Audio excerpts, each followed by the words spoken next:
wu a unhu ne bie obedwane wu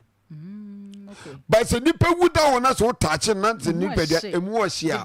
onkoi unhu ne da so wanimu udi agro wasie nipa oh Everest eti first no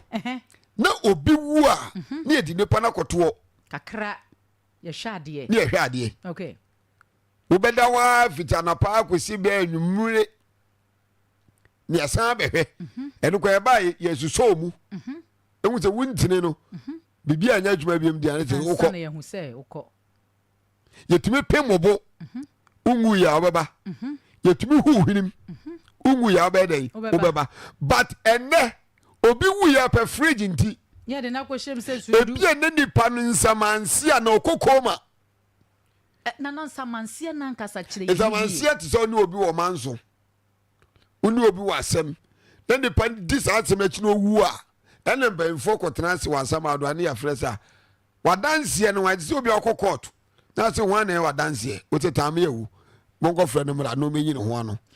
na ntime ne matie 4% ti ase yi ya se bia obi abo obi dua na nipa na wu na wakwa asamando ne afra asem no siesie ye fra asem no na so hu won bia ti ye bisa se na wokura de na de oba ha se bia maami aso masi na bo mi dua thank you ade na wo ye na obo wu dua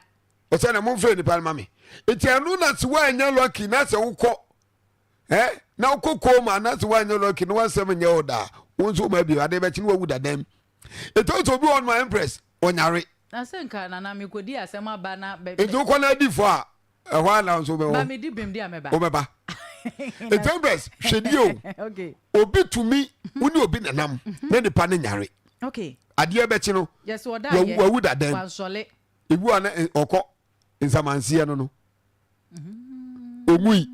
but ye tis the pele wa de tell na kwese fridge the pele na tumi sole wa dakam ebi sole wa mo kire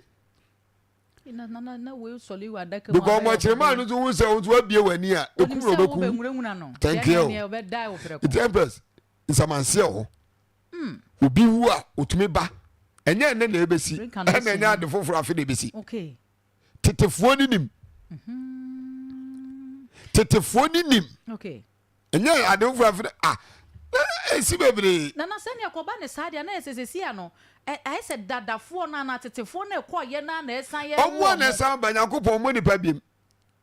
na David Empress o Nyankopon mo nipa biem tetefo na ye frame Taameawu na Messi o Nyankopon mo nipa biem wa ga Nyankopon mo nipa biem o nya serious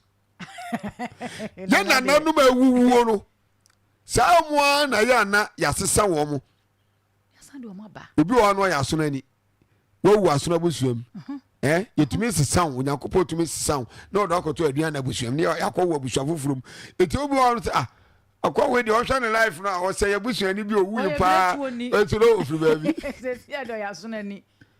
na na ye mystery o bebre ensem o kan nyina ye hintasem eya ade wo Empress na me mo ni pa biem dadafo na na se sia na nkwale tomre bi na akwale bi ya ade otimu se we die be 85 years